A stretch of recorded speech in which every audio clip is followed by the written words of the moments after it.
বন্ধুরা, আজকের এই ভিডিওটা শুরু করার আগে তোমাদের একটা প্রশ্ন করতে চাই।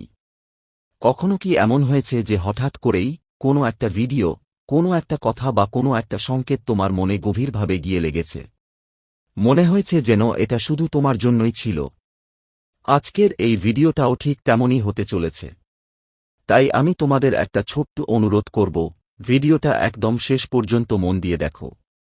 কারণ আজ আমি এমন কিছু কথা বলবো, এমন কিছু অনুভূতির কথা বলবো, যেগুলোর সঙ্গে হয়তো তোমার জীবনের অনেক অজানা প্রশ্নের উত্তর জড়িয়ে আছে। তাই আজকের ভিডিওটা শুরু করার আগে নিজের মনটাকে একটু শান্ত করো, গভীরভাবে শ্বাস নাও আর নিজেকে বলো, আমি আজ এমন কিছু শুনতে চলেছি যা হয়তো আমার জীবনকে নতুনভাবে ভাবতে শেখাবে। কারণ আজকের বার্তাটা সাধারণ কোনো কথা নয়। আজকের বার্তাটা হয়তো তোমার জীবনের সেই সংকেত যার জন্য তুমি অনেকদিন ধরে অপেক্ষা করেছিলে। তো আজকের রিডিংটা শুরু করার আগে আমি তোমাকে একটা কথা বলতে চাই। কখনো কি এমন হয়েছে, তুমি বাইরে থেকে নিজেকে খুব শক্ত দেখানোর চেষ্টা করছ, কিন্তু ভেতরে ভেতরে শুধু একটা প্রশ্নই ঘুরছে? সে কি সত্যিই আমাকে ভালোবাসে? সে কি কোনোদিন আমাকে কমিটমেন্ট দেবে? নাকি আমি শুধু অপেক্ষাই করে যাব? আজকের এই রিডিং ঠিক সেই প্রশ্নের উত্তর নিয়ে এসেছে। বিশেষ করে যারা অনেকদিন ধরে নো কন্ট্যাক্ট কিংবা অন অফ কন্ট্যাক্ট সিচুয়েশনের মধ্যে আছো, যারা বুঝতেই পারছো না তোমার পার্টনার তোমাকে সত্যিই চায় কিনা, কিন্তু তবুও তোমাকে পুরোপুরি ছেড়েও যেতে পারছে না। আজকের রিডিংটা তাদের জন্য ভীষণ গুরুত্বপূর্ণ হতে চলেছে। কারণ আজ আমরা শুধু এটুকুই দেখব না যে সে তোমাকে কমিটমেন্ট দেবে কিনা, আজ আমরা এটা বুঝব তার ভেতরে আসলে কি চলছে। কেন সে বারবার পিছিয়ে যাচ্ছে, কেন সে ভালোবেসেও তোমাকে পুরোপুরি নিজের করে নিতে পারছে না, আর কেন তোমার থেকে দূরে গিয়েও সে তোমাকে ভুলতে পারছে না। তার আগে অবশ্যই আমরা তোমার এনার্জি দেখব। কারণ আমি সবসময় একটা কথাই বলি, যদি তোমার এনার্জি রেজোনেট না করে তাহলে জোর করে কোনো রিডিং নিজের জীবনের সঙ্গে মিলিয়ে নেওয়ার দরকার নেই। এখনকার সময়ে সবার কাছেই সময় খুব মূল্যবান। আর আমি প্রথমেই যে এনার্জিটা পাচ্ছি, সেটা বলছে তুমি এখন ভীষণভাবে নিজের জায়গায় দৃঢ় হয়ে দাঁড়িয়ে আছো। অনেক হয়েছে, এবার তুমি আর অর্ধেক সম্পর্ক চাও না।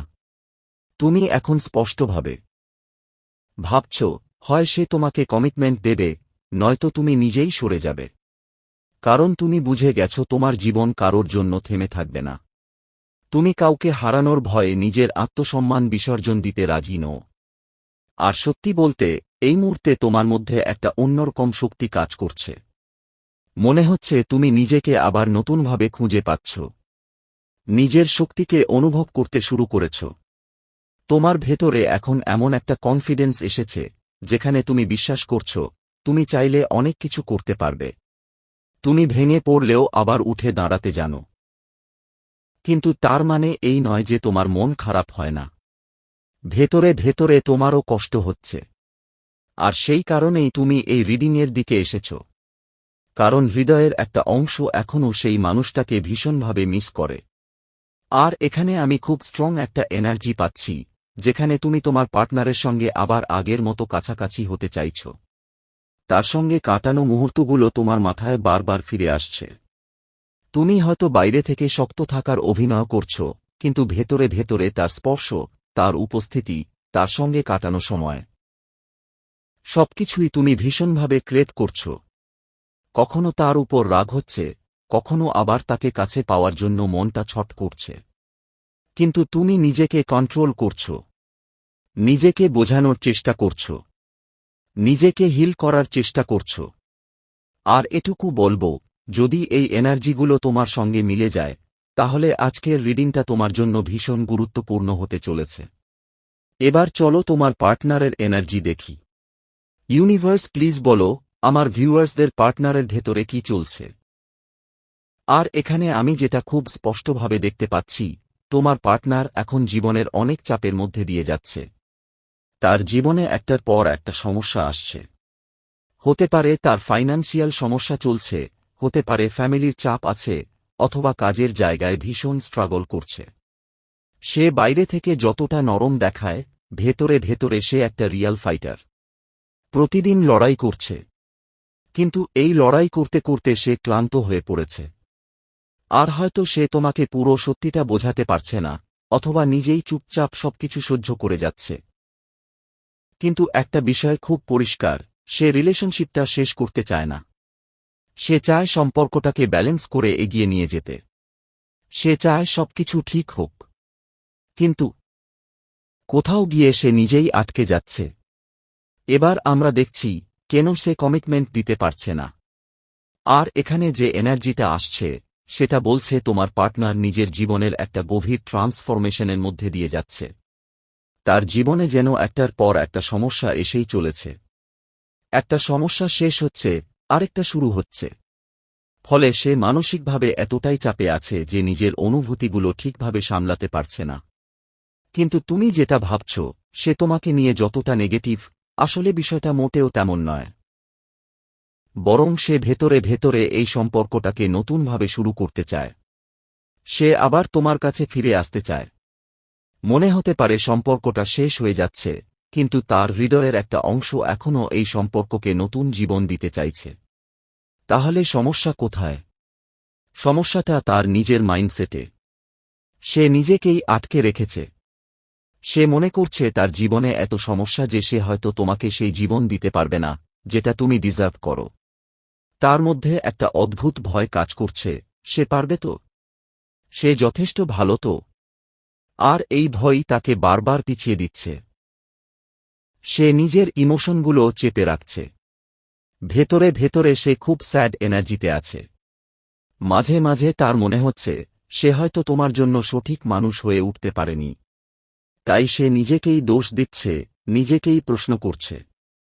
আর এই কারণেই সে কখনো তোমার কাছে আসছে, আবার কখনো নিজেকে পুরোপুরি গুটিয়ে নিচ্ছে। কিন্তু একটা বিষয় খুব স্ট্রংভাবে আসছে, সে তোমাকে ভুলে যায়নি। একদমই না। বরং সে তোমাকে ভীষণভাবে অবজার্ভ করে। তুমি অনলাইনে থাকো বা না থাকো, তোমার খবর সে ঠিকই রাখে। মিউচুয়াল ফ্রেন্ড, পরিচিত মানুষ কিংবা যে কোনোভাবে সে জানার চেষ্টা করে তুমি কেমন আছো, কি করছো, তোমার জীবনে কি চলছে। বাইরে থেকে সে যতই চুপ থাকুক, ভেতরে ভেতরে তোমাকে নিয়ে তার চিন্তা কিন্তু একটুও কমেনি। আর এখানে আমি আরেকটা খুব স্ট্রং এনার্জি পাচ্ছি। তোমার পার্টনার শুধু তোমাকে অবজার্ভই করছে না, তার ভেতরে এখনও তোমাকে নিয়ে রাগ আর জেদ দুটোই কাজ করছে। সে তোমাকে ভালোবাসে, তোমাকে ছাড়া থাকতে পারে না, কিন্তু তারপরেও কমিটমেন্টের জায়গায় এসে সে নিজেকে আটকে ফেলছে। আর এর পেছনে সবচেয়ে বড় কারণ তার নিজের নেগেটিভ থিঙ্কিং, ওভার থিঙ্কিং আর সেই ভয়ভরা মাইন্ডসেট। সেসব কিছু এত বেশি ভাবে যে শেষ পর্যন্ত নিজের অনুভূতিগুলোকেও কনফিউজ করে ফেলে। আর এই স্ট্রাগলের মধ্যেই তোমাদের সম্পর্কটাও বারবার ক্ষতিগ্রস্ত হয়ে যাচ্ছে। কিন্তু একটা বিষয় আমি খুব স্পষ্টভাবে দেখতে পাচ্ছি, সে তোমাকে প্রচণ্ড ভালোবাসে। এতটাই ভালোবাসে যে সেই অনুভূতিগুলো সে নিজেও পুরোপুরি সামলাতে পারে না। সে দূর থেকে তোমাকে দেখে, তোমার খবর রাখে এবং নিজেকে বোঝায়, ও ঠিক আছে, ও ভালো আছে। কিন্তু যখন তোমাকে ভীষণভাবে মিস করতে শুরু করে, যখন তার ভেতরের ক্রেভিং এক্সট্রিম লেভেলে পৌঁছে যায়, তখন সে নিজেকে আর কন্ট্রোল করতে পারে না। তখন সে হঠাৎ করে তোমার সঙ্গে যোগাযোগ করার চেষ্টা করে। হয়তো ছোট্ট একটা মেসেজ, হয়তো হঠাৎ একটা কল, হয়তো সামান্য কথা বলা। শুধু এটা বোঝার জন্য যে তুমি কেমন আছো, তুমি এখনো তাকে অনুভব করো কিনা। আর যখন সে বুঝে যায় তোমার এনার্জি এখনো তার সঙ্গে কানেক্টেড, তখন আবার নিজেকে গুটিয়ে নিয়ে দূরে সরে যায়। এটাই হচ্ছে তোমার পার্টনারের বর্তমান এনার্জি। এবার চলো দেখি, সে কি কোনোদিন তোমাকে সত্যিই কমিটমেন্ট দেবে। ইউনিভার্স প্লিজ বলো। আর এখানে যে এনার্জিটা এসেছে, সেটা সত্যিই ভীষণ সুন্দর। খুব স্ট্রংভাবে আসছে যে হ্যাঁ, তোমার পার্টনার একদিন তোমাকে কমিটমেন্ট দেবে। সে তোমাকে তার ভবিষ্যতের মানুষ হিসেবে দেখে। যারা এই রিডিং দেখছ, তোমরা যে কোনো জেন্ডারের হতে পারো, কিন্তু তোমার পার্টনার তোমাকে এমন একজন মানুষ হিসেবে দেখে, যার সঙ্গে সে ভবিষ্যৎ গড়তে চায়। সে মনে করে তুমি তার জীবনের জন্য পারফেক্ট। সে জানে তুমি তার জন্য অপেক্ষা করছ। আর সে নিজেও অপেক্ষা করছে তার জীবনের পরিস্থিতিগুলো একটু ভালো হওয়ার জন্য। কারণ সে এখনও নিজের লড়াইয়ের মধ্যেই আটকে আছে। অনেক সমস্যা, অনেক কম্পিটিশন, অনেক মানসিক চাপের মধ্যে দিয়েও সে তোমাকে হারাতে চায় না। শুধু তার ইগো, কনফিউশন, রাগ আর ভয় তাকে বারবার পিছিয়ে দিচ্ছে। কিন্তু যেদিন সে এই জেদ আর ভয়ের দেয়ালটা ভেঙে বেরোতে পারবে সেদিন সে তোমাকে কমিটমেন্ট অবশ্যই দেবে। এবার দেখি তোমার পার্টনার তোমাকে কি বলতে চায়। আর প্রথম যে মেসেজটা আসছে সেটা বলছে সে আর এই ভালোবাসাটা লুকিয়ে রাখতে চাইছে না। এতদিন ধরে নিজের অনুভূতিগুলো চেপে রাখতে রাখতে সে ক্লান্ত হয়ে পড়েছে। এবার সে চায় তুমি জানো সে সত্যিই তোমাকে ভালোবাসে। আরেকটা মেসেজ বলছে আমার তোমাকে প্রয়োজন। ঠিক যেমনভাবে আমি তোমাকে চাই তুমিও যেন আমাকে সেইভাবে চাও। সে অনুভব করে তুমি তার জন্য একদম পারফেক্ট। তুমি এমন একজন যে তাকে সম্পূর্ণভাবে বুঝতে পারে, কিন্তু তবুও সে নিজের আচরণ দিয়ে এই সম্পর্কটাকে বারবার নষ্ট করছে। সে তোমাকে আবার দেখতে চায়, ভীষণভাবে দেখতে চায়, তোমার সঙ্গে আবার কথা বলতে চায়। তোমার যেমন তার জন্য ক্রেভিং হচ্ছে তারও কিন্তু একইভাবে তোমার জন্য ক্রেভিং হচ্ছে। আর সে বারবার সেই মুহূর্তগুলোর কথা ভাবছে যখন তুমি তাকে হাসাতে, শান্ত করতে, তার রাগ ভাঙাতে জানতে। তো যারা এই রিডিংটা দেখলে এবং যদি মনে হয় এটি তোমার জীবনের সঙ্গে রেজোনেট করছে তাহলে ইউনিভার্সকে অবশ্যই কৃতজ্ঞতা জানাবে, কারণ এই রিডিংয়ের মধ্যে একটা খুব পজিটিভ এনার্জি আছে। আর আমি খুব স্ট্রংভাবে বলবো কমিটমেন্ট তোমার জীবনে আসবেই। আজ হোক, 10 দিন পরে হোক বা 10 মাস পরে হোক। যদি এই রিডিং সত্যিই তোমার জন্য হয় তাহলে তোমার পার্টনার তোমাকে কমিটমেন্ট দেবে। তাই নিজের মনকে শক্ত রাখো। আর একটা কথা সবসময় মনে রেখো, আমরা যদি নিজেকে ভালো না রাখি তাহলে অন্য কেউ এসে আমাদের ভালো রাখতে পারবে না। তাই মন খারাপ হলেও নিজেকে ভালো রাখতেই হবে। নিজের এনার্জিকে পজিটিভ রাখো। সবাই খুব ভালো থেকো। তো বন্ধুরা, এই ছিল আজকে স্পেশাল ডিভাইন রিডিং মেসেজ। এই মেসেজ যদি আপনাদের ভালো লেগে থাকে তাহলে ভিডিওটিতে লাইক করে চ্যানেলটিকে সাবস্ক্রাইব করে রাখুন। দেখা হবে পরবর্তী ভিডিওতে। ধন্যবাদ।